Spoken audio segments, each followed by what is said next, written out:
discovering your purpose and be empowered. So how do you build a life aligned with your values? How do you use your gifts to serve? So there's going to be two speakers. And first, I'd like to welcome Ibrahim Fayaz to present to us this afternoon. So please continue your chewing and share your attention aside from your tummy and your sandwiches over to our guest, Ibrahim. Bismillah ar-Rahman ar-Rahim. Sallallahu ala Nabi al-Kareem. Alhamdulillah. It's great to be here. Assalamu alaikum wa rahmatullah, everyone.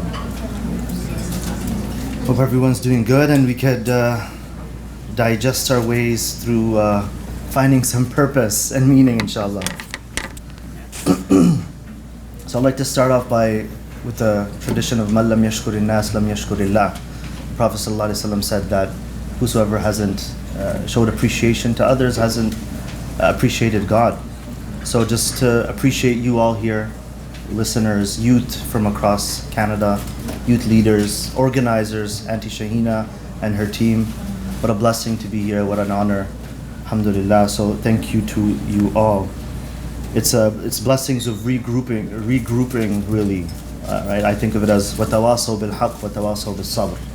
Right? We are supporting one another, emphasizing matters of truth and supporting one another in relation to sabr and patience and endurance. So today's, and me and Hassan was supposed to go first, but he's more of a dynamic speaker, and I was joking with him. I told him I came here to actually listen to you as well. So we switched because he's more energetic and I'm a bit more geeky and low. So,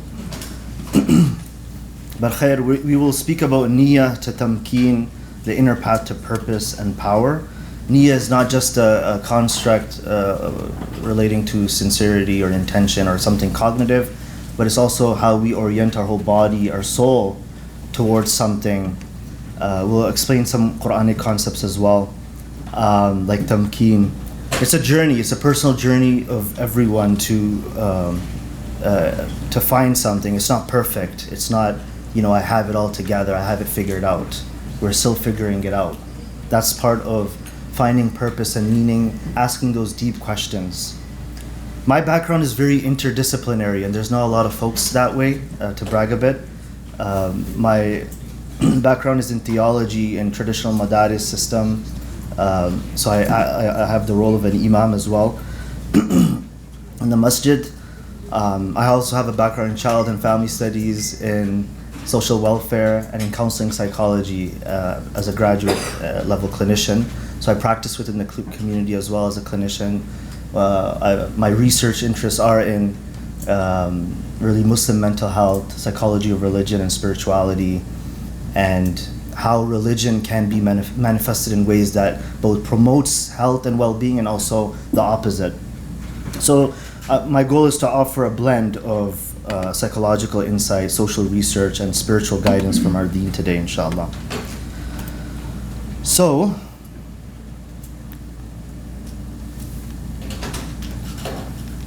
there you go. Let's start off with the problem, really, which is we live in a society that has many cultural assumptions, philosophies that are embedded within the culture, consumerism, capitalism, individualism. That informs how we think, how we make decisions, how we act. When that relates to meaningfulness, finding meaning and purpose, it says that meaning and purpose is through accomplishments, it's through success, it's through competition, we find it through material possession, right? And that's something very temporary when you think of it. Like, how can we associate meaning with those things? So even within in the field of psychology, is influenced by these ideals. So a client might come in, they're struggling with anxiety, depression. So let's use, some schools would promote a very solution focus, a very quick fix type of solution focus that is like, let's just fix them quickly so they can go back into that same system that really got them anxious and depressed in the first place, without questioning deep cultural, systemic things like where this person comes, their family life, their financial situation, their personal relationship, etc. So this is where this quote stands out. What Socrates or Socrates was trying to say is that what he meant by this is just that if we do not examine life, we're just living by the status quo, just blindly following without asking questions. So that is a mechanism and a tool really for meaning making, asking questions why are we doing this, why, and if we don't, we're really neglecting a key aspect of us as human beings in terms of finding meaning, finding purpose. Rollo May, another existential psychologist, said, loving life for its own sake is a dehumanization of the human being, right? So this is similar to like what Allah subhanahu wa ta'ala says in the Quran, زُيِّنَ لِلنَّاسِ حُبُّ الشَّهَوَاتِ مِنَ النِّسَاءِ وَالْبَنِينَ وَالْقَنَاطِيرِ الْمُقَنْطَرَةِ مِنَ الذَّهَبِ وَالْفِضَّةِ. That material possession it's a part of our fitrah, it's very beautiful, it's adorned to us. But ذَلِكَ مَتَاعُ الْحَيَاةِ الدُّنْيَا. But this is just the worldly life. وَاللَّهُ عِنْدَهُ حُسْنُ الْمَآبِ. And with Allah is the beautiful abode, eternal abode. So this is what we're doing here. We're trying to, it's not about having it all figured out, but it's learning to ask the right questions and listen deeply to the answers within and around us.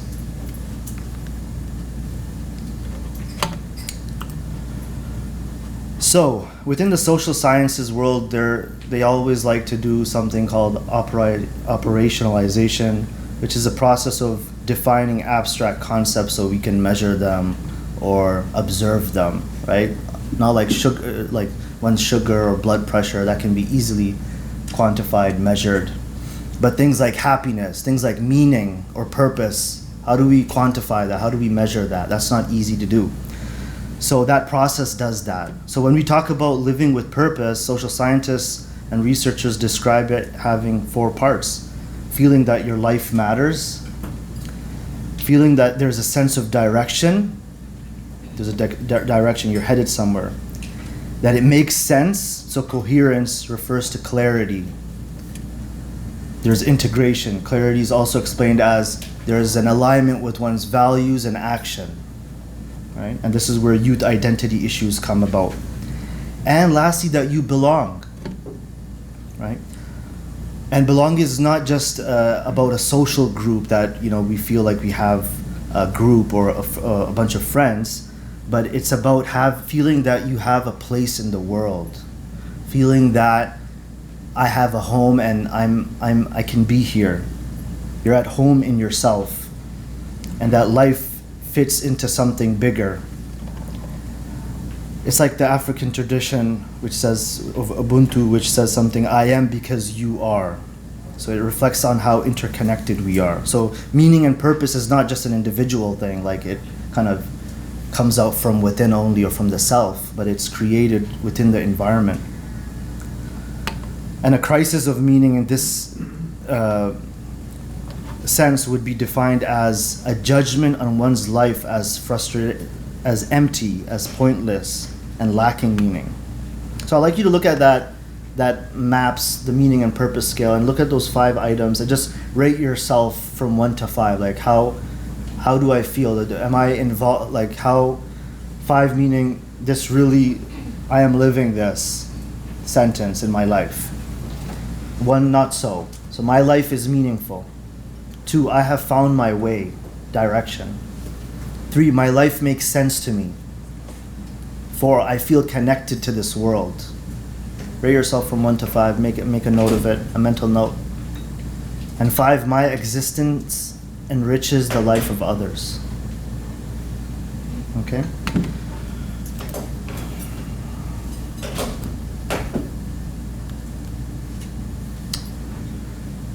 Now, when we speak about purpose, self-discovery, empowerment, we also need to acknowledge and recognize certain things that get in the way of that. So the image on the left, and that is unhealed trauma, really. The image on the left shows stuck points in trauma. So when someone grows up in unsafe environments, unsafe physically, unsafe emotionally, unsafe spiritually, they start internalizing a worldview where the world is unsafe, where people cannot be trusted, powerful people are dangerous. I cannot trust anyone. Another internalized belief, I am unworthy and I don't deserve love. Each of these layers damages and complicates the foundations of self-discovery and meaning-making. Right? When I don't feel safe, how can I reflect and actually think about self-discovery? Right? When I can't trust, I can't explore and be receptive and be open to receiving. I'm in survival mode, or I shut down. When I feel unworthy, I don't believe I have a purpose. Right? So it's really connected to some of these things that we do in trauma therapy. The second image speaks about traumatic invalidation. This happens when our pain is dismissed. And as I was hearing earlier on, it got very intense here because that is what's happening. There's a re-traumatization of people's identities, of people's sovereignty, their dignity, their honor. Our experiences are minimized, or we're told our feelings are wrong. This leads to harmful beliefs like I don't matter, I'm broken, I'm not trustworthy.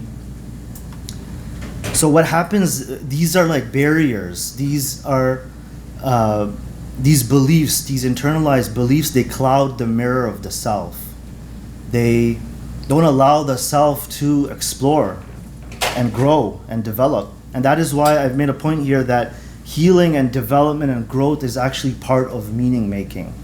It's part of finding purpose and part of self-discovery.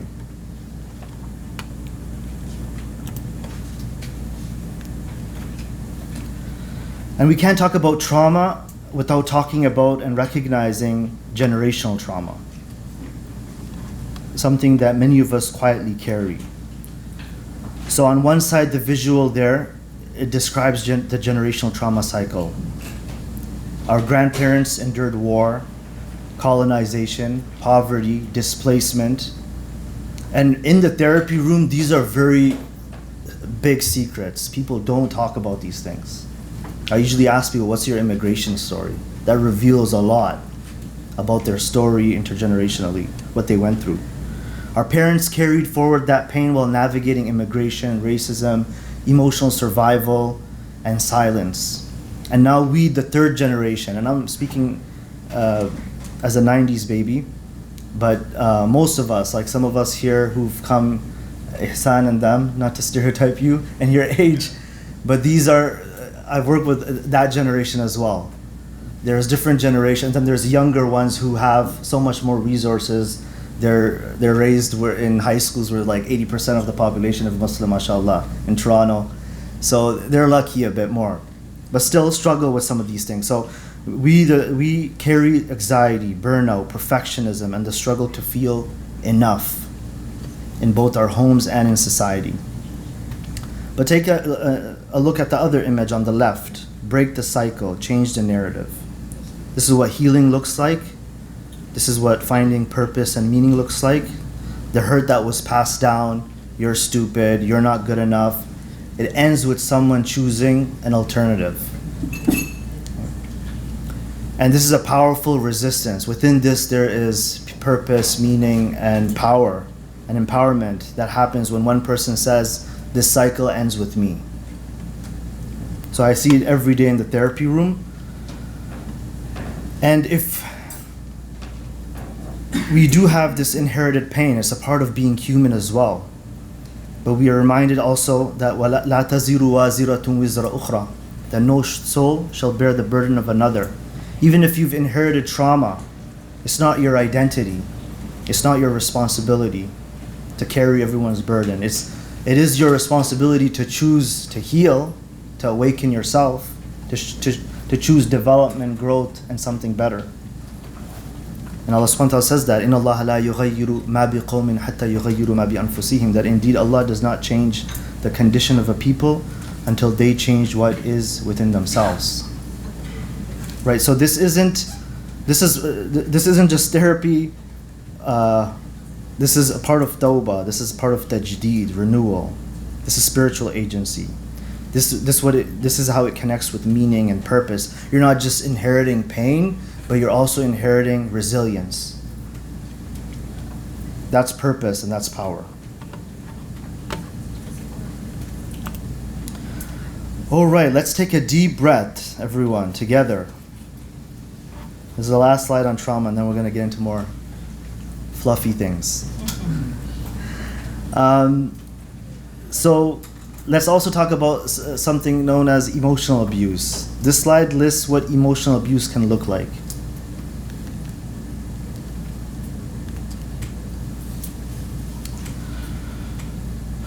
And for many of us, it's not dramatic, obvious yelling and name calling. It's subtle, it's silent, it creeps in through guilt trips, dismissing your feelings, gaslighting your reality, making you question your worth, your voice, and your choices. Maybe someone in your life tells you you're too sensitive, or they twist your words, or they always make you feel like you're the problem or you're small.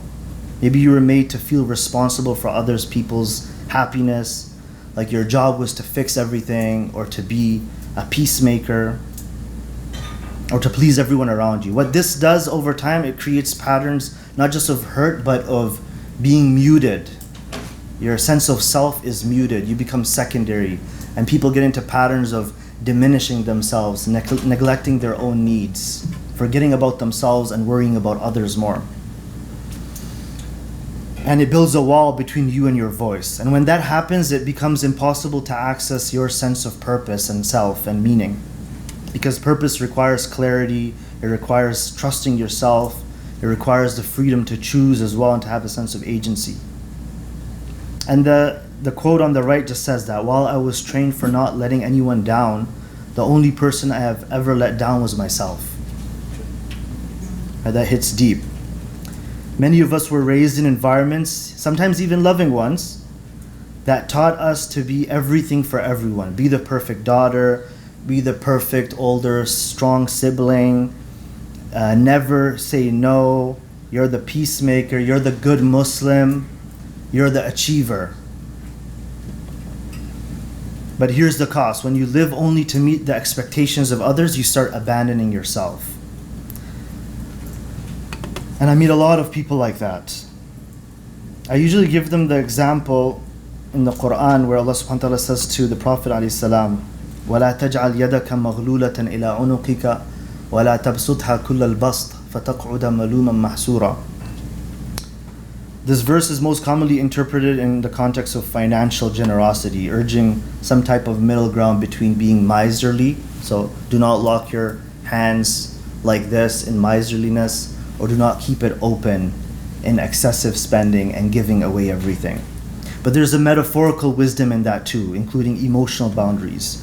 It can be understood as, don't be so tight-fisted or emotionally closed off that you disconnect from others. And don't be so open-handed, self-sacrificing, that you give to others so much that you lose yourself and you're left depleted. I don't have time, but I have so many stories about this, and trying to help people understand this reality and help them to have some self-respect, have some boundaries in which there's meaning, because you need to have a sense of self, like your self-worth, your identity, to initiate meaning and purpose. We can't talk about meaning and purpose without talking about the theory of Viktor Frankl, who's a Holocaust survivor. He developed the meaning triangle. He was a psychiatrist, and he described meaning in life, or developing meaning, through three main sources: the creative, experiential, and attitudinal values. So the creative values, this is like giving to the world. It's your self-expression, it's your work, it's your art, it's your service, it's your contributions to society, it's you giving what you create. Sometimes I'm talking to a person, they work in finance, I don't have nothing against finance, by the way, and their life is so deadening.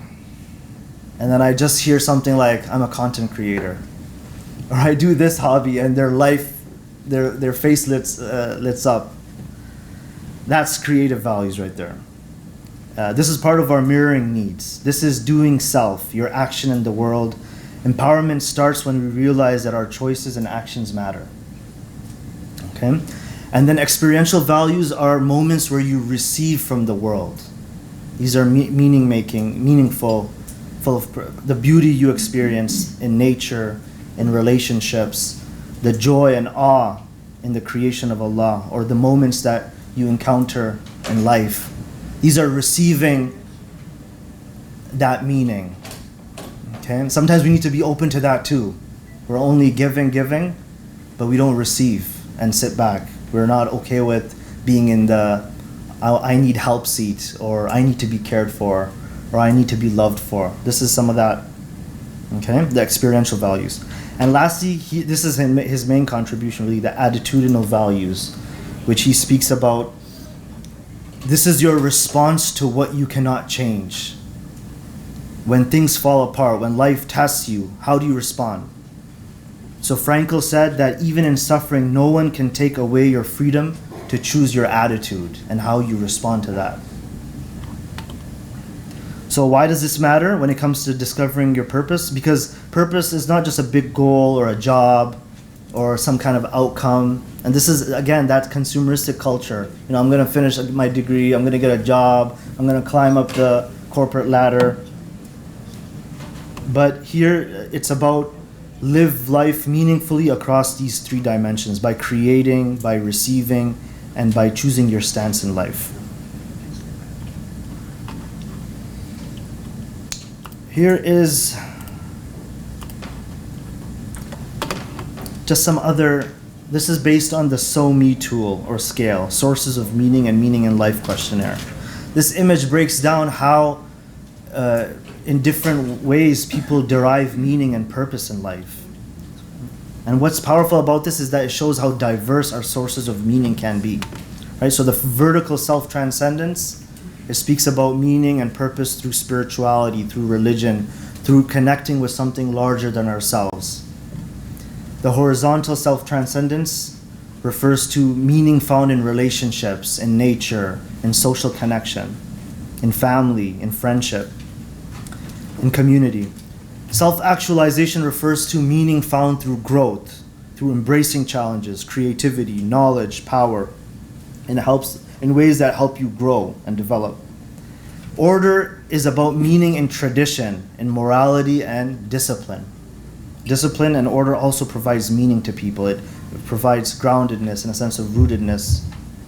And lastly, well-being and relatedness. This speaks to comfort, love, care, harmony, all these different ways people can find meaning and purpose. So understanding our sources of meaning and purpose is the first step to truly empowering your path forward.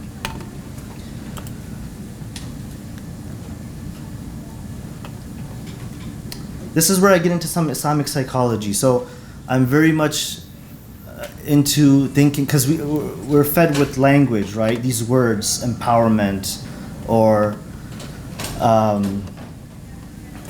meaning, purpose. They're based in English. They have a context. They have a meaning. They have a worldview to it, right? We need to sometimes go back to our own languages, right? Especially here when it comes to Arabic. These will give us some kind of like conceptual framework, a vision, what meaning looks like, what meaning looks like, what purpose looks like for a Muslim. So tamkeen is a term used in the Quran. It means establishing oneself firmly. وَكَذَلِكَ مَكَّنَّا لِيُوسُفَ فِي الْأَرْضِ. It's used at the end of the story of Yusuf alayhi salam. We established and anchored Yusuf in the land. So imagine all the struggles Yusuf alayhi salam went through in his story, enduring injustice, having no voice, being a child, just being thrown around from one situation to another. That was his story. But at the end, going through all of that, then the Quran says, وَكَذَلِكَ مَكَّنَّا لِيُوسُفَ فِي الْأَرْضِ. We provided him with firm establishment. So it's a kind of regaining your grounding, regaining your identity, your voice, your stability, especially after emotional invalidation or disconnection. Reclaiming agency. The other term there is quwwah. Allah subhanahu wa ta'ala says in the Quran, إِنَّ اللَّهَ هُوَ الرَّزَّاقُ ذُو الْقُوَّةِ الْمَتِينَ. That Allah is the provider of strength, Strength in Islam is not just muscle, it's moral courage. It's emotional resilience. It's spiritual conviction. The Prophet ﷺ said, لَيْسَ الشَّدِيدُ بِالسُّرْعَةِ إِنَّمَا الشَّدِيدُ الَّذِي يَمْلِكُ نَفْسَهُ عِنْدَ الْغَضَبِ. The strong one is not the one who can overcome someone else in wrestling, but the one who controls himself in moments of anger. Right? Likewise, he said, الْمُؤْمِنُ الْقَوِيُّ خَيْرٌ وَأَحَبُّ إِلَى اللَّهِ مِنَ الْمُؤْمِنِ الضَّعِيفِ وَفِي كُلٍّ خَيْرٌ. The strong believer is better and more beloved to Allah than the weak believer. But there is good in both. Strong here refers both to physical strength and strength in character, in willpower, in emotional regulation, in resiliency, in spiritual resolve. These are all praiseworthy traits that even make a believer more capable. Right? I learned this from one of my clients towards the end of our work. She kind of said, she threw this hadith at me actually, that the strong believer is better than the weak believer, and it just gave me a different perspective. She said, I have more capacity now, and it made me rethink this whole hadith. The other word here is azm. Azm is another interesting word used in the Quran, and we have to research these terms more and couple it with some social sciences and lived experiences within Muslim communities, how they understand this and how they live by this. Because we were raised, we never learned these terms or maybe understood them, but Muslim culture has embedded these terms. Right? So we have to reclaim them again and understand them. Azam is another word used. وَلَقَدْ عَهِدْنَا إِلَىٰ آدَمَ مِنْ قَبْلُ فَنَسِيَ وَلَمْ نَجِدْ لَهُ عَزْمًا. That indeed we once made a covenant with Adam, but he forgot, and so we did not find determination in him. Azima. Right? And then Abu Hatib in the tafsir mentions, إِنَّمَا سُمِّيَ الْإِنسَانِ لِأَنَّهُ عَهِدَ إِلَيْهِ فَنَسِيَ. That insan, the word insan, human being in Arabic, comes from nisyan, forgetfulness. To forget, because Adam forgot. He lost that determination. And the Quran says we didn't find that azima in him. Some said it was al-hifz. وَلَمْ نَجِدْ لَهُ حِفْظًا لِمَا عَهِدْنَا إِلَيْهِ. Meaning we did not find preservation in what we had entrusted him with. Right? But there's a beauty to that. I don't have time to explain that. The next is tawakkul, right? Trusting in Allah. There's an act in tawakkul is not passive, being passive. It's acting fully while letting go of over control. Letting go of over control, right? To be out of a state of hypervigilance is important. To feel a sense of groundedness. And lastly, sabr as well. This is also a framework within Islam. Steadfast patience. فَصَبْرٌ جَمِيلٌ. Beautiful patience. Allah is with those who are patient. It's not just waiting, but it's active endurance. Active emotional regulation. Not giving up on yourself. That's sabr.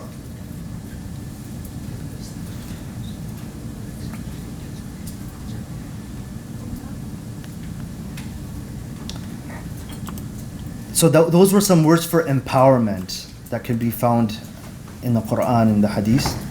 These are some other terms used to understand meaning and purpose from our framework, from an Islamic framework.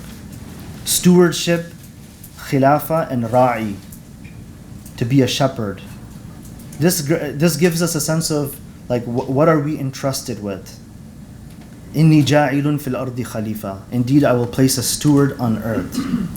Each of you is a shepherd. Kullukum ra' wa kullukum mas'ulun an ra'iyati.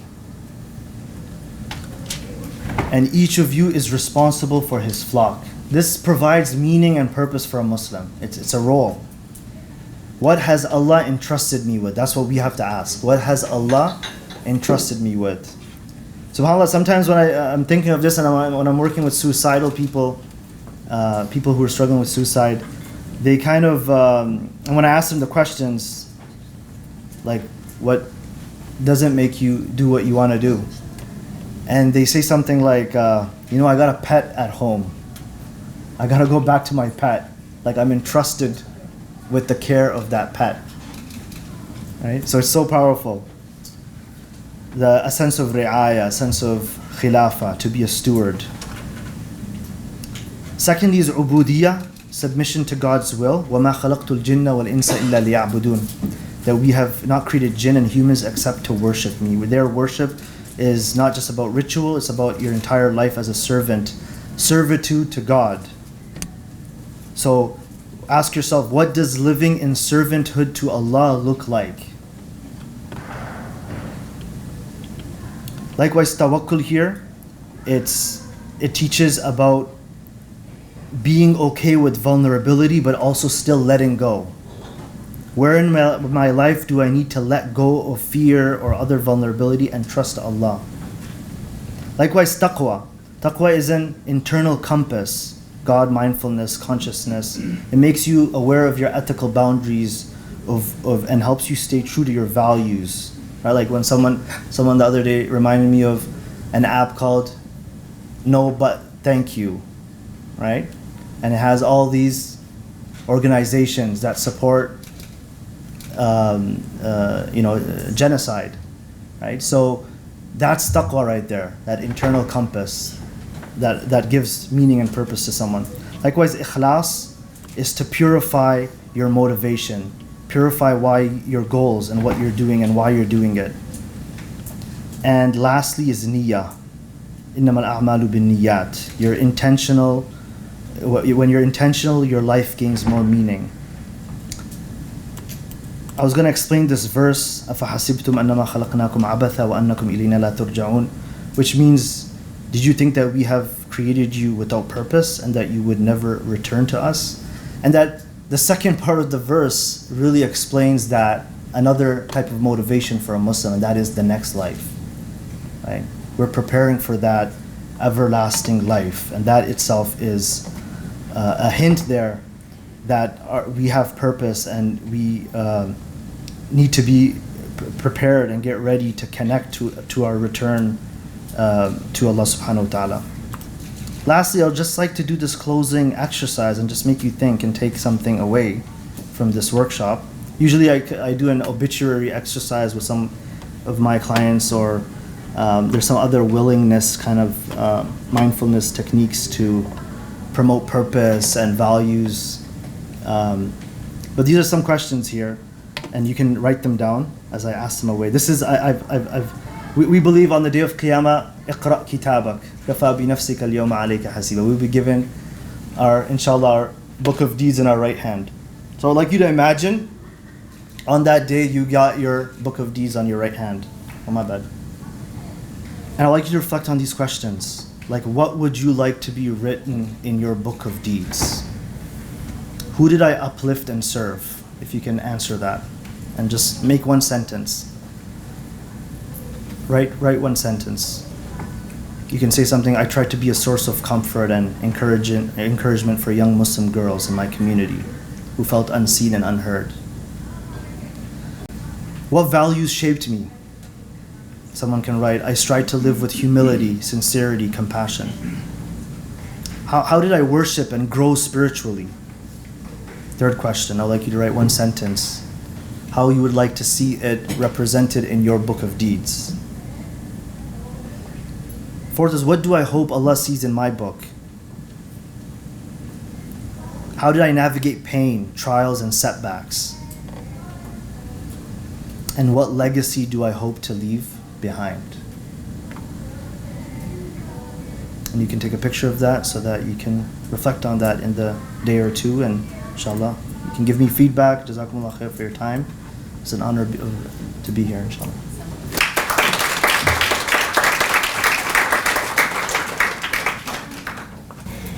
Well, thank you so much. Lots to unpack in there, and I think I'll be sitting with some of those concepts you shared for a while. And I reflected on some alignment with a teaching I received once that was shared with me at the right time in the right place. And an elder talked about what is your purpose, what is your place, and framed it in the sense of, what are you doing on this earth walk today? What is your purpose? What are you walking through? Why are you here? And so I think about that in my earth walk and what I'm going to do. So I think there's really a lot of alignment and those concepts here, and something to really take with us moving forward. So without much further ado, and recognizing we're running late, I'd like to invite our next speaker, Hassan Wadi, to come and join us and share his insights and his message today.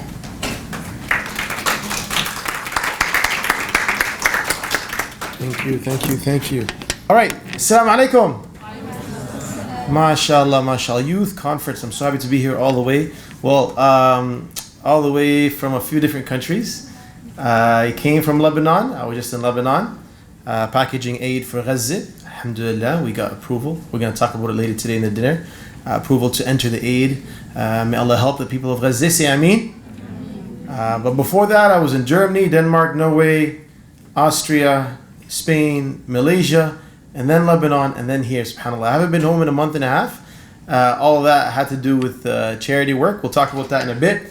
But it is a youth conference, and according to Islam, what's the age to be a youth? Let's see, testing time. What's the age? 33. There's an age below that. Like anything below that is a youth. By the way, you can just yell it out. What's the age? 40. Okay. So raise your hand if you're below 40. Okay. Now we're gonna catch those people who are above. Who is above 40? Okay. How'd you sneak in, man? What's going on here? All right, Sister Shahina, mashallah. Yeah, she's below 40 for sure. I got the call to come to Winnipeg. SubhanAllah, I've been all over the world, but I've never been to Winnipeg. So I have to make sure, is this legit? We have a conference time. I'm so happy to be here. I've never been to Winnipeg. Beautiful to be here. And today's topic is discover your purpose and be empowered. It's a very important topic for me. Usually when I go around and I speak at schools and whatnot, I speak about this topic because I think it is a very important topic. It's very important for us to know what our purpose is in this life. What is that one thing that we're known for? What are we here to do? Because everybody here is here to do something. But the scary and sad thing is not everybody will discover that something. Some people will live their whole life and will enter the grave and still not know that something. What is your something? What is the something? That something is your purpose, is what you're going to be doing in this life. To look after yourself, your family, and then your community. So when I teach my students, I teach public speaking and leadership, I teach them these three things. This is our goal in life. With anything that you do in life, work, whatever it is, it's to look after yourself, because you cannot help others until you help yourself. Then look after your family, because the best charity is towards first your family and then your community, right? You cannot take care of the community and your parents are starving, right? Or your kids are not going to school. You look after your family and then your community. But before that, you got to look after yourself. You have to become successful in your own way. You have to become strong enough in your own way. And I love, the last session when we were discussing the strong believer is better than a weak believer. The upper hand is better than the lower hand. So we should strive to be the strong believer, and we should strive to have the upper hand, because then we could do so much, not only for ourselves, but for our family, for our community. Change and all these things can happen if we do have that. Let's go to the actually before we go to the next slide, let's keep it here. I want to ask you guys a question. It's a very important question. Think about this, okay? What is more important? Sorry, I'm not used to standing in one place. I like to move around. So I'm like, my body's fidgeting. So I'm trying to control myself. What is more important? To work on, is this a clicker? Okay, thank you. What's more important? To focus on your strengths? Like if you had to choose to focus on one of the two, would it be your strengths or your weaknesses? For strengths, raise your hand.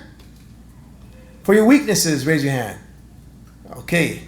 Every time I do this, majority of the people are weaknesses. Now, for weaknesses, I would like to know why weaknesses, and then I'll go to the strengths. Anybody would like to tell me, anybody that raised their hand for weakness, why focus on our weaknesses? To be the best, I'm saying here, to be the best, what should be the emphasis? For those that say weaknesses, I'd love to hear why. Yes? I think I know my strength, so I don't have to strive towards bettering that because I already have that. But for my weakness, I have to know that to strive to make it better so that I can turn my weakness into strength. Into strengths. So more well-rounded, she's saying. You could take your weaknesses, turn them into strengths. Very good. For someone who chose strengths, I would like to hear why, and then I'll give you yes.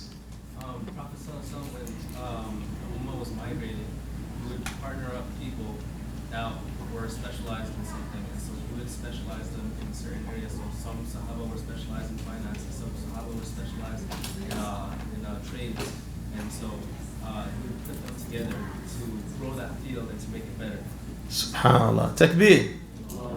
I love that. In fact, it gives me goosebumps because I grew up I like that this is for the youth, and I'm going to speak as a youth because I grew up in my school years. I wasn't really special in anything. I was actually average in most things. And that bugged me. That made my confidence be really low because I wasn't exceptional in anything. And I would study so hard. And I remember university, my best friend, his name was Buki, from Serbia.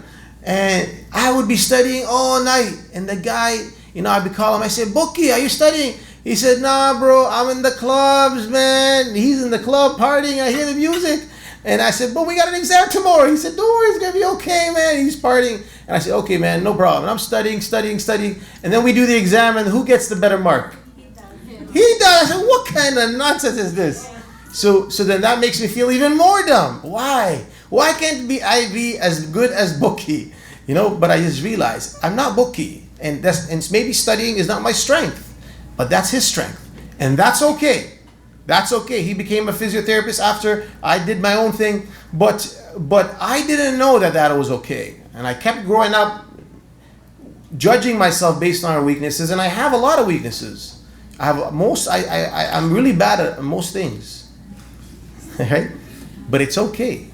You don't have to be good at everything. You just have to be good at one thing. Or two or three. Depending on what you have. But to be the best, it's not to work on your weaknesses. Because what happens, no matter how hard you work on your weaknesses to make them strengths, they will never be super strengths. Never. Why? Because there are those who are already strong in those things.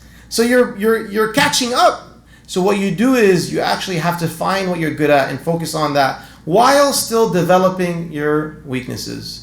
Enough so that you can do the job. I'll give you an example. I'm going to go through my career actually and tell you how my journey of life, and so that you can reflect on your journey, especially the youth over here, right? Because once you understand this, everything changes. You stop judging yourself over all the little things and you start looking for that one thing, right? Imagine Cristiano Ronaldo never played soccer. Would there be a Cristiano Ronaldo? There wouldn't be. If all he played was basketball, there wouldn't be. Imagine Michael Jordan didn't play basketball. Imagine he played baseball. He did? Oh! And was he the Michael Jordan of baseball? No. Unbelievable. But it's the same person, same effort, same time. So what happened? He just wasn't good at baseball. The same Michael Jordan. He wasn't the Michael Jordan of baseball because it wasn't his talent. That tells us, guys, all the fluff you hear of, oh, you could do anything. No, don't do that. Find the things that you're good at and focus on those. And have, at the end of the day, as long as your intentions are good. Why are you doing that? You're doing that so you can look after yourself, your family, and your community. And that path to discovering that's the hard part. Some people discover it in their 20s, 30s, 40s, 50s, 60s. Anybody heard of KFC? I know it's boycott. I don't eat it. Boycott. We don't have any KFC around here, okay? But who's the guy in the bucket?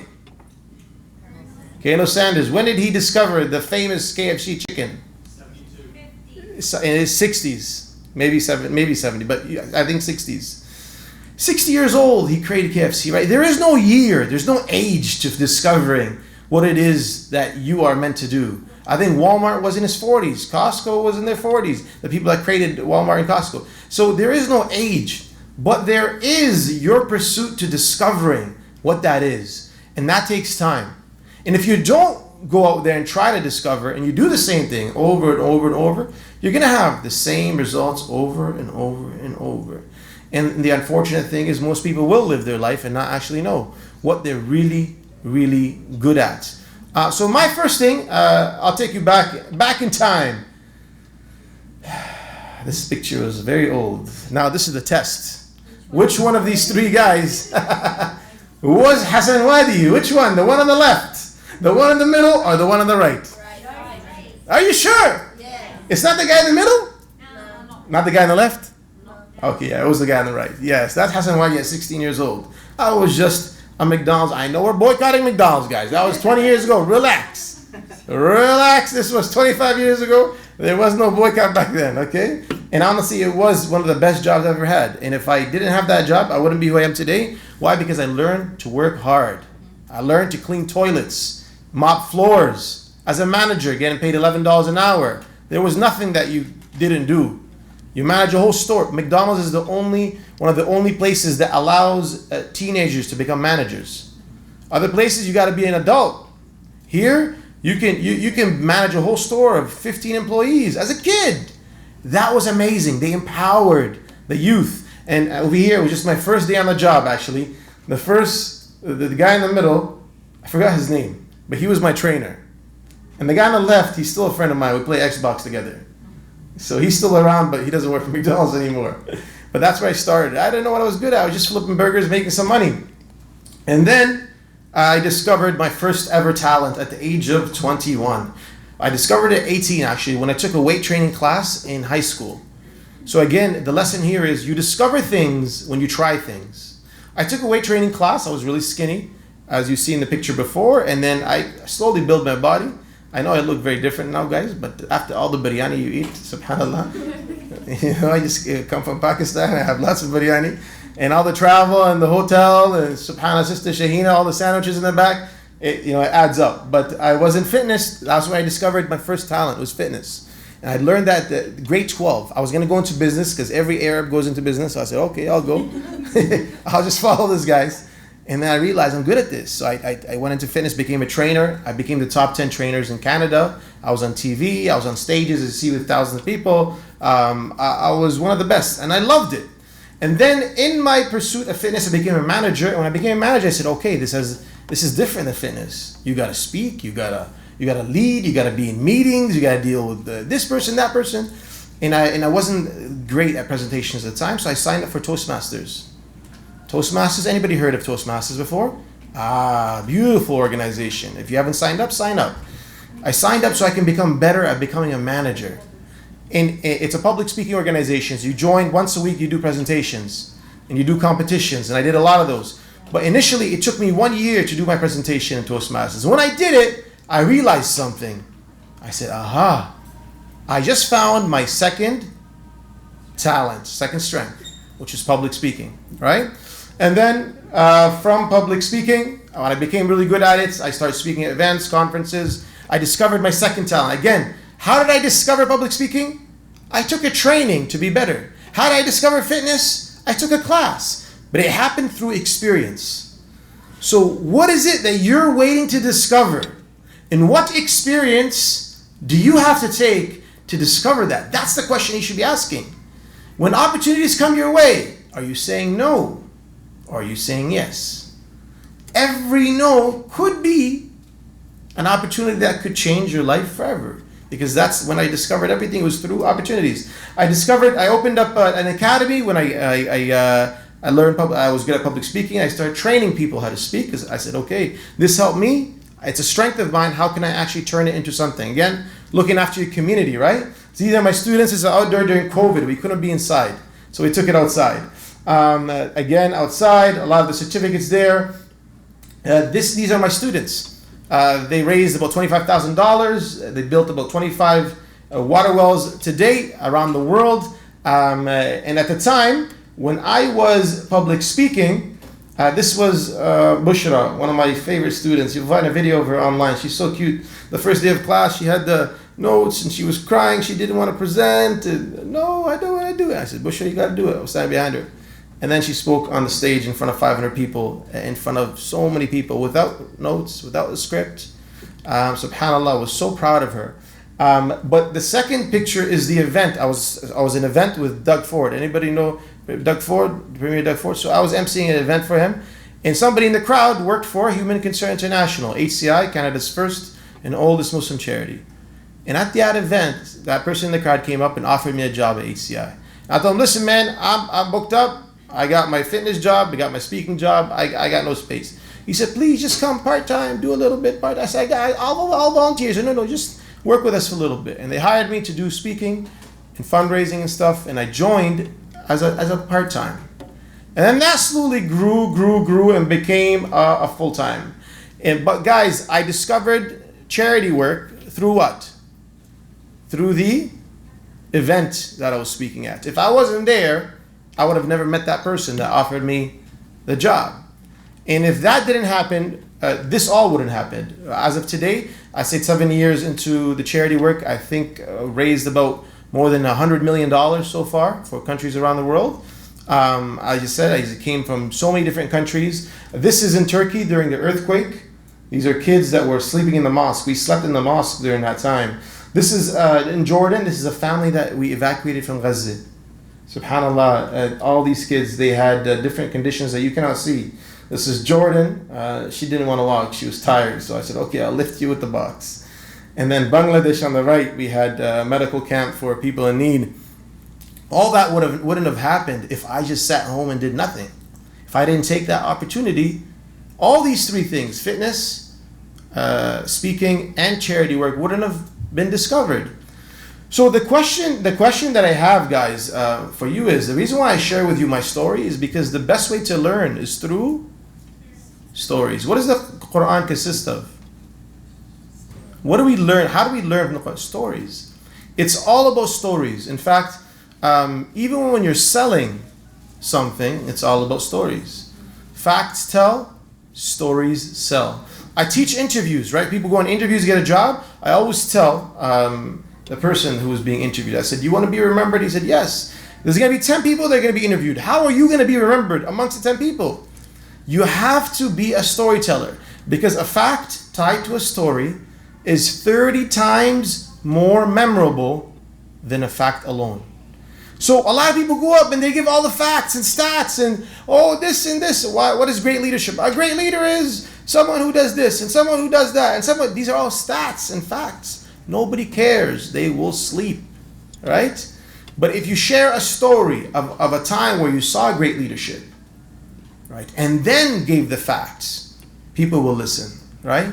So now I ask you, what is your story? Now your story is in motion. Who are you? What do you do? What are your challenges?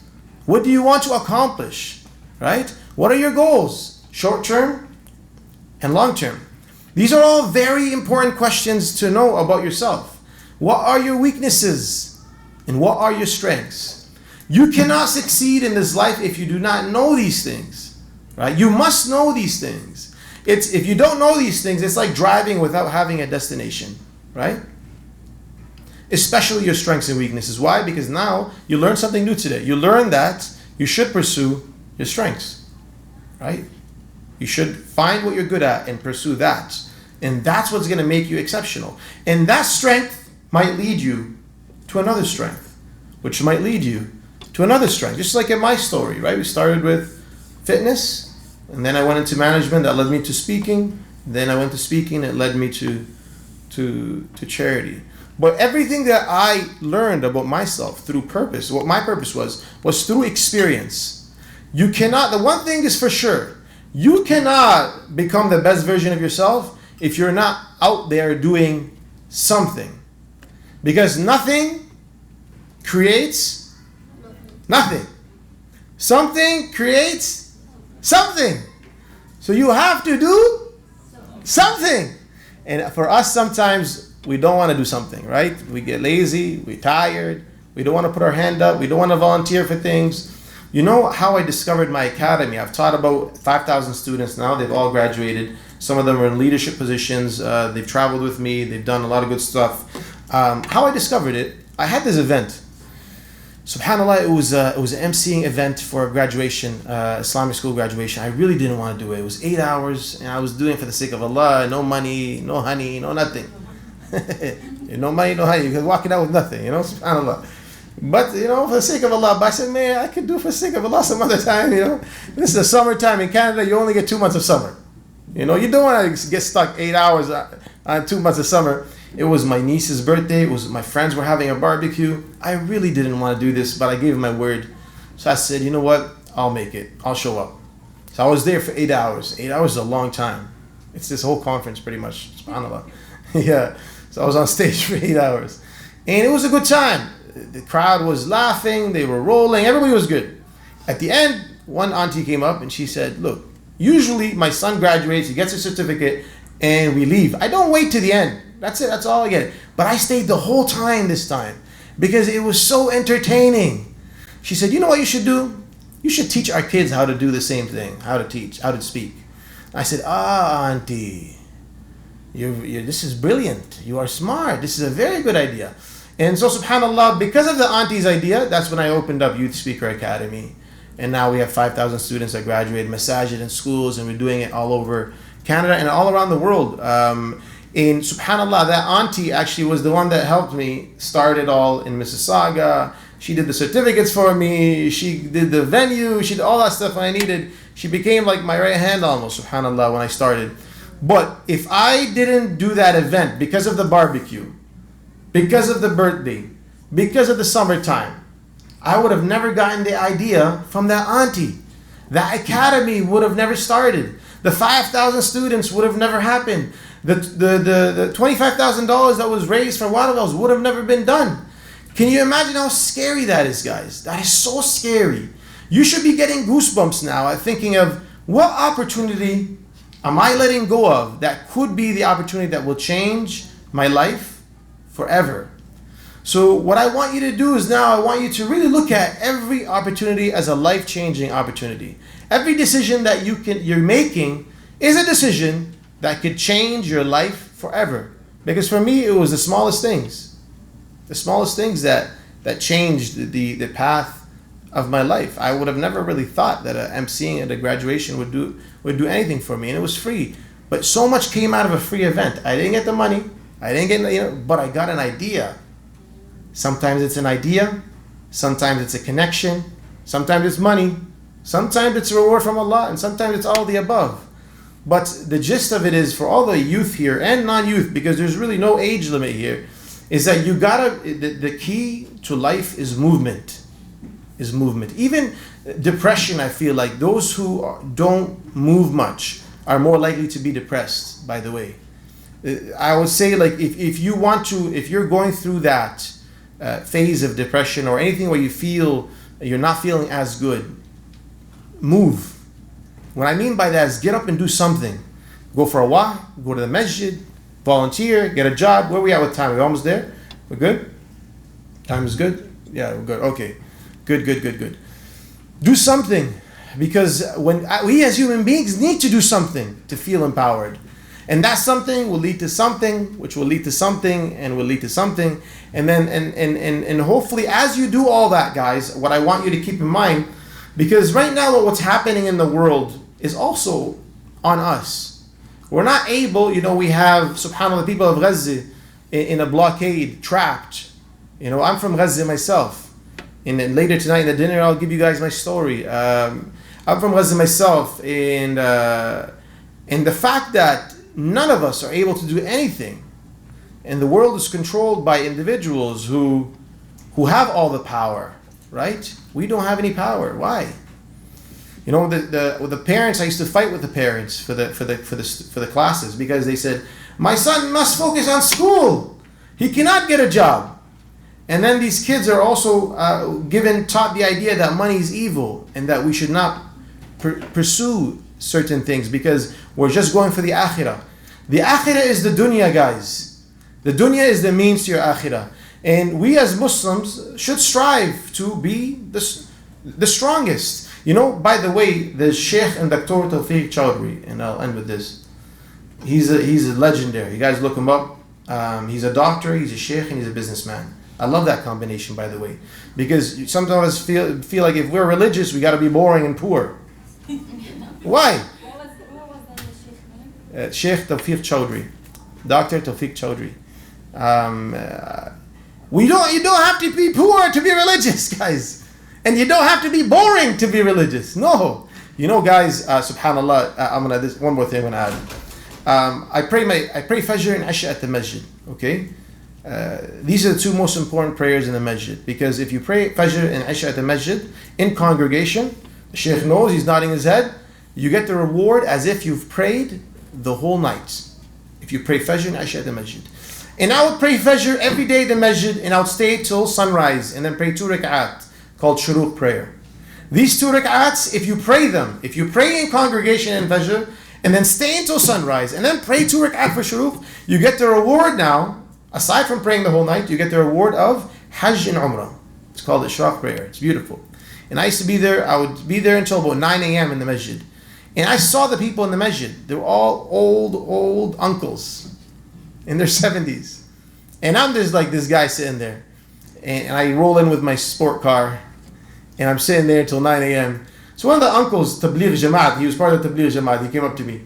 He said, "Brother, don't take this offensively, but are you a spy? Are you part of the CIA?" He said, "Look, you don't fit the image. You don't fit the image." And it's true. It's unfortunate that the young people are not in the masjid. That the young people don't understand that the success is in the masjid. Our ideas of being religious is being boring and being poor, when in reality, a strong believer is better than a weak believer. Upper hand is better than the lower hand. And if you have the faith, you will have the money, the power, the status, as long as your foundation is clean, and as long as you follow the 3 things, is that in your pursuit to that success, you are always looking after yourself, and mashallah, takbir.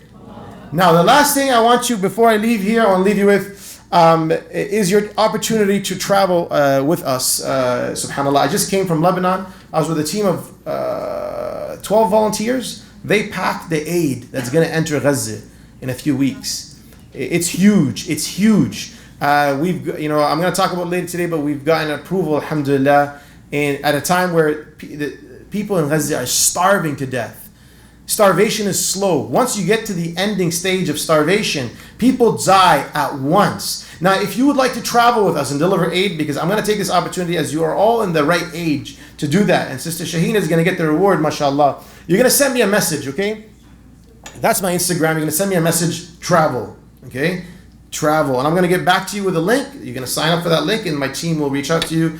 And then sometime this year, you'll be with me on a trip to deliver aid and help the people around the world. And you will use your talents, whatever it is, to help the people around you. The people that were with me right now in this trip, there was doctors, there was families, there was youth, there was shiyukh. Sheikh Ala, Sheikh Abdullah, Sheikh Khalid Latif was with me. I had people from all different skills sets and ages and professions, but everyone was leveraging their talents to do one thing: help the people around them. So I'm looking forward to traveling with you one day, getting to know you, learning about your skills and talents, and inshallah giving back to the world through the things that we're good at, through our talents and skills, and always striving for excellence. Because Sheikh Tawfiq Chowdhury says this: the best believer is the one with the world in his hands and Allah in his heart. Thank you so much. May Allah bless you.